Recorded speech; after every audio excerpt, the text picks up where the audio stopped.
जय हिंद मित्रांनो, आपल्या YouTube चॅनलवर मी सर्वांचं मनापासून स्वागत करत आहे। आजच्या व्हिडिओच्या माध्यमातून आपण पवित्र पोर्टल मार्फत चालू असलेल्या शिक्षक भरतीच्या संदर्भामध्ये सध्याच्या घडीला ज्या काही महत्त्वाच्या अपडेट्स आहेत त्या सर्व अपडेट्स बघणार आहोत। त्यामध्ये जाहिरातींची या ठिकाणी जी आहे सद्यस्थिती काय आहे, पवित्र पोर्टलवर आलेली जी नवीन सूचना आहे त्या सूचनेच्या माध्यमातून काय इन्स्ट्रक्शन देण्यात आलेले आहेत त्याविषयी माहिती पाहणार आहोत। शिक्षण सेवक कालावधी रद्द करण्याकरिता चालू असलेल्या ज्या काही हालचाली आहेत त्याविषयी अपडेट बघणार आहोत। रयत शिक्षण संस्थेच्या संदर्भामध्ये जी कोर्टामध्ये याचिका आहे त्याविषयी माहिती बघणार आहोत आणि त्यातल्या त्यात मुख्यमंत्री युवा कार्य प्रशिक्षण योजना यामध्ये जे उमेदवार सहभागी आहेत त्यांचा कालावधी वाढावा याकरिता जे आंदोलन चालू आहे त्या आंदोलनाची अपडेट देखील आपण या व्हिडिओच्या माध्यमातून जाणून घेणार आहोत। परंतु तत्पूर्वी आपण जर चॅनलवर नवीन असाल तर आमचे चॅनल सबस्क्राइब करा, साईडचा जे बेल आयकॉन आहे त्याला देखील प्रेस करा, जेणेकरून शिक्षक भरतीच्या संदर्भामधल्या कोणत्याही माहितीची अपडेट आपल्याकडून मिस होणार नाही। मित्रांनो, या व्हिडिओच्या माध्यमातून संपूर्ण माहिती जी आहे तपशीलवार पद्धतीने पाहण्याच्या पूर्वी या ठिकाणी मित्रांनो, आपण जर का येत्या अभियोग्यता आणि बुद्धिमत्ता चाचणीची तयारी करत असाल तर तुमच्याकरिता उपलब्ध आहे मिशन टेट बॅच 2.0। या बॅच मध्ये तुम्हाला IBPS च्या पॅटर्न प्रमाणे संपूर्ण सिलेबस जो आहे तो शिकवला जाणार आहे। त्यामध्ये सर्व विषयांच्या प्रत्येक घटकांची तुमची तयारी करून घेतली जाईल। डेली लाईव्ह लेक्चर असेल, सेम लेक्चर रेकॉर्डेड फॉर्मॅटमध्ये देखील उपलब्ध असणार आहे। PDF notes, test series, IBPS expert faculty, unlimited views, doubt क्लिअरिंगचं सेशन या सगळ्या बाबी तुम्हाला अवेलेबल आहे। याच्यासोबतच तुम्हाला एक इम्पॉर्टंट अशा प्रकारची कंप्लीट टेस्ट सिरीज देखील मिळणार आहे। तुमच्याकरिता मार्गदर्शन म्हणून महाराष्ट्रामधली या ठिकाणी टॉपची एज्युकेटर्सची टीम उपलब्ध आहे। उदाहरणार्थ तुम्हाला या ठिकाणी सांगायचं आहे तर ज्ञान वराळे सर मॅथ रिझनिंग घेत आहेत, त्यांनी मागच्या एक्झाममध्ये 174चा स्कोर केलेला आहे। या ठिकाणी एकेका विषयाकरिता आपण 2-2 शिक्षकांची निवड देखील केलेली आहे, जेणेकरून तुमच्या ज्या कन्सेप्ट्स आहेत त्या क्लिअर झाल्याशिवाय राहणार नाही। एका शिक्षकाकडून एखादी कन्सेप्ट बाकी राहिली, दुसरा शिक्षक ती कन्सेप्ट तुमची नक्कीच क्लिअर करून देणार आहे। आपल्याला जर यांच्या सानिध्यामध्ये यांच्या मार्गदर्शनाखाली अभ्यासाला सुरुवात करायची असेल तर प्ले स्टोअरला जा आणि प्ले स्टोअरवर मास्टर टीचर नावाचं जे ॲप आहे ते आपण डाउनलोड करून घेऊ शकता।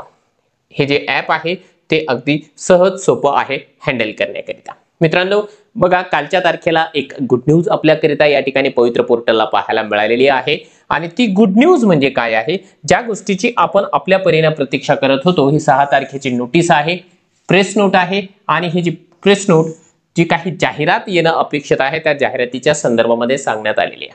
आता पवित्र पोर्टलवरती स्थानिक स्वराज्य संस्था आणि खाजगी संस्था या आपल्या परीने जाहिराती अपलोड करत आहेत, परंतु आयुक्त कार्यालयाच्या वतीने ज्यावेळेस याचा आढावा घेतला गेला त्यावेळेस अतिशय अल्प प्रमाणावरती जाहिराती त्यांना पोर्टलवर पाहायला मिळालेल्या आहे आणि त्या गोष्टीला अनुसरून जे आहे इथे तुम्हाला दिसत आहे पदभरतीबाबत पोर्टलवर जाहिराती अल्प प्रमाणावरती आलेल्या आहेत।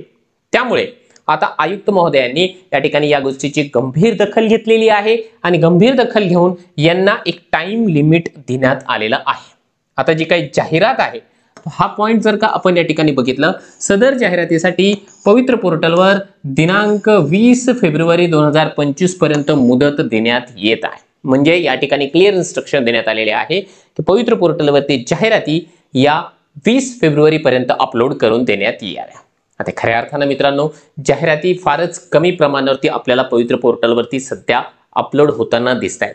त्याच्या पाठीमागे 2 वेगवेगळी उत्तरं आपल्याला मिळत आहेत। ज्या स्थानिक स्वराज्य संस्था आहेत त्यांचं कारण वेगळं आहे, ज्या प्रायव्हेट सोसायटीज आहे त्यांचं कारण वेगळं आहे। प्रायव्हेट सोसायटीचं जास्तीत जास्त एकच कारण आपल्याला या ठिकाणी ऐकायला मिळतो आहे आणि ते कारण हे आहे की त्यांचं रोस्टर अजूनही कंप्लीट नाही। कारण फेब्रुवारी 2023च्या नंतरचं रोस्टर अपडेट त्यांचं असायला पाहिजे, कारण त्यामध्ये SCBCचा जो नवीन कॉलम आहे तो असल्याशिवाय जाहिराती अपलोड करू नये अशा प्रकारच्या स्ट्रिक्ट सूचना देण्यात आलेल्या आहेत आणि त्यामुळे संस्थांची संख्या खूप जास्त असल्याने मावककडे जे आहे याला बराच कालावधी लागताना आपल्याला दिसतोय। त्यामुळे जाहिराती कमी अपलोड होत आहेत खाजगी संस्थांच्या। राहते आहे दुसरी महत्त्वाची गोष्ट स्थानिक स्वराज्य संस्थाचं, तर स्थानिक स्वराज्य संस्थांमध्ये 1-2 गोष्टी या ठिकाणी थोडासा अडथळा ठरताना आपल्याला दिसत आहे। पहिला महत्त्वाचा मुद्दा हा आहे की नवीन संच मान्यता या आस्थापनांच्या समोर असणं आवश्यक आहे, जिल्हा परिषदांच्या समोर असणं आवश्यक आहे कारण मागची जी सूचना होती पवित्र पोर्टलला आलेली, ज्या सूचनेचा उल्लेख या ठिकाणी देखील करण्यात आलेला आहे, जी की पहिली सूचना होती. हे बघा, ही जी सूचना होती पवित्र पोर्टलवर 20 जानेवारी 2025 ची, तर त्यामध्ये एक गोष्ट सांगण्यात आली होती की जर तुमच्याकडे 22-23 ला पदं होती अवेलेबल, परंतु 23-24 ला जर का पदं कमी होत असेल तर मग ती जी पदे आहे ती तुम्ही या ठिकाणी पोर्टलला देऊ नये. म्हणजे अतिरिक्त शिक्षक होत असेल तर त्यांचं समायोजनाकरिता ती गोष्ट व्हायला पाहिजे. एक तर या गोष्टीमुळे थोडंसं उशीर होताना दिसत आहे. दुसरी महत्त्वाची गोष्ट, सध्याच्या घडीला जे काही अतिरिक्त शिक्षक आहे त्या अतिरिक्त शिक्षकांचं समायोजन करण्याची जी प्रक्रिया आहे महाराष्ट्रभरामधल्या बऱ्याच जिल्हा परिषदांमध्ये आपल्याला सध्या सुरू होताना दिसत आहे.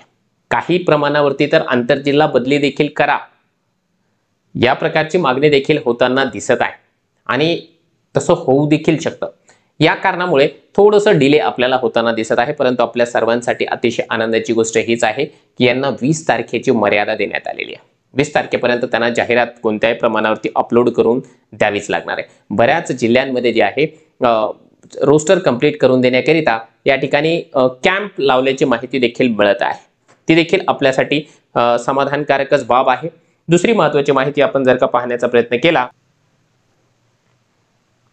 शिक्षण सेवक कालावधी रद्द करण्यात यावा याकरिता बरेच नवनियुक्त शिक्षक आपल्या परीने प्रयत्न करताना आपल्याला दिसत आहे. खऱ्या अर्थाने मित्रांनो, शिक्षण सेवक ही अतिशय जाचक अशा प्रकारची अट आहे. 16,000मध्ये आपली उपजीविका जी आहे स्वतःच्या घरापासून 400, 500, 800 किलोमीटरवरती भागवणं खऱ्या अर्थानं हे अशक्यप्राय अशा प्रकारचं काम आहे. त्यामध्ये नवीन पिढी घडवण्यासारखं जे आहे अत्यंत जोखमीचं काम करणं हे तर त्यातल्या त्यात फारच जास्त कठीण आहे. अशा वेळेस सोबतच काम करणाऱ्या शिक्षकांना जे आहे 1-1, 1.25 लाख पगार आहे आणि त्यांच्यासोबत काम करणारे आपले जे नवनियुक्त शिक्षक बांधव आहेत, शिक्षण सेवक बांधव आहेत, त्यांना या ठिकाणी 16,000च्या तुटपुंज्या वेतनावरती या ठिकाणी काम करावं लागतं. हे महाराष्ट्राच्या अस्मितेला अशोभनीय अशा प्रकारची गोष्ट आहे. त्यामुळे आपल्या सर्वांनी एकत्रित येऊन या गोष्टीच्या विरोधामध्ये जे आहे बंड पुकारणं आणि कायदेशीर मार्गाने हे जे पद आहे ते पदच रद्द करणं हे अतिशय महत्त्वाचं ठरणार आहे. बरेच जे नवनियुक्त शिक्षक आहेत ते संबंधित मंत्री महोदयांना भेटत आहेत, परंतु पाहिजे त्या प्रमाणावरती आपल्याला अजून हे रिप्लाय येताना दिसत नाही. खऱ्या अर्थाने आपल्याला जर शिक्षण सेवक कालावधी रद्द करायचा असेल तर ज्या जुन्या शिक्षकांच्या संघटना आहे ज्या की बऱ्याच वर्षापासून काम करत आहे त्यांचं सहकार्य घ्यावं लागेल आणि त्याच्यासोबत आपल्याला जे आहे महत्त्वाचं सहकार्य घ्यावं लागणार आहे. जे लोकप्रतिनिधी आहेत म्हणजे आमदार मंडळी असेल किंवा खासदार मंडळी असेल, या दोघांच्याही सहकार्यांशिवाय शिक्षण सेवक कालावधी रद्द होणं हे फार कठीण काम आहे. जर आपण दोघांनाही सोबत घेण्यामध्ये यशस्वी ठरलं तर शिक्षण सेवक कालावधी निश्चितपणाने जे आहे 1 वर्षापर्यंत हे आपण खाली आणू शकतो. त्यासाठी माझी ज्यांना ज्यांना गरज लागेल, जेव्हाही गरज लागेल त्यावेळेस मी तुमच्या समोर या ठिकाणी निश्चितपणाने अवेलेबल आहे. दुसरा महत्त्वाचा मुद्दा आहे टीईटीच्या रिझल्टच्या संदर्भामध्ये.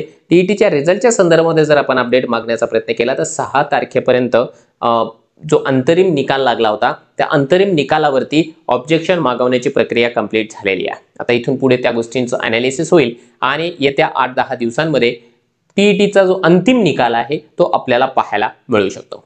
राहतो आहे प्रश्न जो अतिशय भीषण प्रश्न आहे, अतिशय गंभीर असा प्रश्न आहे.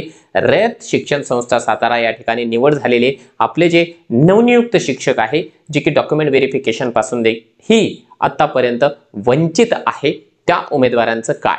तर त्यांची जी काही कोर्टाची सुनावणी आहे त्याची तारीख अतिशय जवळ आलेली आहे. येत्या 10 तारखेला रयत शिक्षण सेवक म्हणून ज्यांची निवड झालेली आहे त्या बांधवांची सुनावणी आहे आणि आपल्याला अपेक्षा आहे की ॲटलिस्ट आता एवढे कालावधी झालेला आहे, एवढ्या सुनावण्या झालेल्या आहे, आता तरी ही जी येणारी 10 तारखेची सुनावणी असेल ती अंतिम असेल. त्या दिवशी निकाल जरी नाही लागला तर ॲटलिस्ट जो काही स्टे आहे तो स्टे जरी उठला तरी देखील यांचा जो काही भरतीचा मार्ग आहे तो मोकळा होऊ शकेल. त्यासाठी आपण आपल्या वतीने देखील प्रार्थना करूया की रयतमध्ये निवड झालेल्या आपल्या उमेदवारांना जे आहे त्यांच्या हक्काची नोकरी मिळायला पाहिजे. शेवटचा महत्त्वाचा मुद्दा आहे जे मुख्यमंत्री युवा कार्य प्रशिक्षण योजनेअंतर्गत जॉबला असलेले शाळेवरती असलेले कंत्राटी शिक्षक आहे ज्यांना आपण लाडका भाऊ असं नाव दिलेलं आहे, ते लाडक्या भावांचा प्रश्न. कारण त्यांना 6 महिन्यांच्या मुदतीकरिता शाळेवरती सिलेक्शन करण्यात आलेलं होतं. आता त्यांचा कार्यकाळ फेब्रुवारी महिन्याच्या शेवटी संपत आलेला आहे. त्या उमेदवारांची मागणी आपल्याला अशी पाहायला मिळत आहे की आमचा कार्यकाळ वाढवून द्या, आमचं मानधन वाढवून द्या. काही आता यांच्यामध्ये बरेचसे गट निर्माण झालेले आहे. यांच्यापैकी काही गटांना वाटतं की आम्हाला त्याच ठिकाणी जे आहे परमनंट करा, आम्हाला नियमित वेतन आणि भत्ते द्या. इथे शिक्षण सेवकांना नियमित वेतन नाहीये आणि यांना जे आहे वेतन हवं आहे म्हणे. या त्यांच्या मागण्या आहेत. खऱ्या अर्थानं त्यांचं जे आझाद मैदान मुंबई या ठिकाणी बऱ्याच मोठ्या प्रमाणावरती आंदोलन झालेलं आहे, परंतु त्यांच्या आंदोलनामधून देखील त्यांनाही पॉझिटिव्ह असं काहीही मिळालेलं नाही. म्हणजे जे लोढा साहेब आहेत त्यांच्या माध्यमातून या ठिकाणी मंगलप्रसाद लोढा यांनी त्यांना स्पष्ट शब्दांमध्ये पहिल्यांदा तर नकार दिलेला आहे की मी तुमचा कार्यकाळ या ठिकाणी वाढवू शकत नाही, तुमची नियुक्ती ही 6 महिन्यांकरिताच होती. आता खऱ्या अर्थानं त्या जागा आपल्याला मिळणं म्हणजे परमनंट शिक्षकांच्या भरतीकरिता मिळणं हे क्रमप्राप्त आहे आणि येणाऱ्या काळामध्ये असंच होईल अशी या ठिकाणी सध्या तरी आपल्याला अपेक्षा आहे. तर मित्रांनो, सध्याच्या घडीला जे आहे या सगळ्या महत्त्वाच्या अपडेट्स होत्या आणि शेवटची महत्त्वाची अपडेट ही देखील सांगता येईल आपल्याला की तिसरी बुद्धिमत्ता आणि अभियोग्यता जी चाचणी आहे ती येत्या काही महिन्यांमध्ये आपल्याला पाहायला मिळू शकते. कारण त्या संदर्भामध्ये एक महत्त्वाचा प्रपोजल जे आहे आयुक्त कार्यालयामार्फत मंत्रालयापर्यंत पोहोचलेला आहे. मंत्रालयामध्ये पेंडिंग आहे. मंत्रालयामधून जर त्याला मंजुरी मिळाली तर मग आपल्याला लवकरात लवकर टेट 3 ची नोटिफिकेशन देखील पाहायला मिळणार आहे. आणि त्या गोष्टीची जर तुम्ही या ठिकाणी मित्रांनो प्रतीक्षा करत असाल तर तुमच्याकरिता ही बॅच उपलब्ध आहे. या बॅचमध्ये तुमच्याकरिता अतिशय जबरदस्त अशा प्रकारची मंडळी दररोज रात्रंदिवस जे आहे अथक मेहनत घेते आहे, परिश्रम घेते आहे की आपल्या बॅचमध्ये असलेल्या उमेदवारांचा जो स्कोर आहे तो जास्तीत जास्त व्हावा आणि त्यांना त्यांच्या स्वतःच्या जिल्ह्यामध्ये जे आहे हक्काची नोकरी मिळावी. यांचं जर मार्गदर्शन हवं असेल, अगोदर जे आहे पहिले इस्तेमाल करे फिर विश्वास करे या म्हणीप्रमाणे आपण यांचे लेक्चर्स अगोदर आपल्या युट्यूबच्या चॅनलवर पहा. पूर्ण प्लेलिस्ट आहे. त्या प्लेलिस्टमध्ये जाऊन पूर्णच्या पूर्ण तुम्ही लेक्चर बघा. तुम्हाला जे आहे आवडल्याशिवाय राहणार नाही. आणि त्याच्यानंतर मग तुम्हाला वाटलं की या प्रत्येक विषयासाठी जे आहे आपल्याला यांचं कंप्लीट पॅकेज हवं आहे तर प्ले स्टोअरवरून मास्टर टीचर नावाचं जे ॲप आहे ते आपण डाउनलोड करू शकता.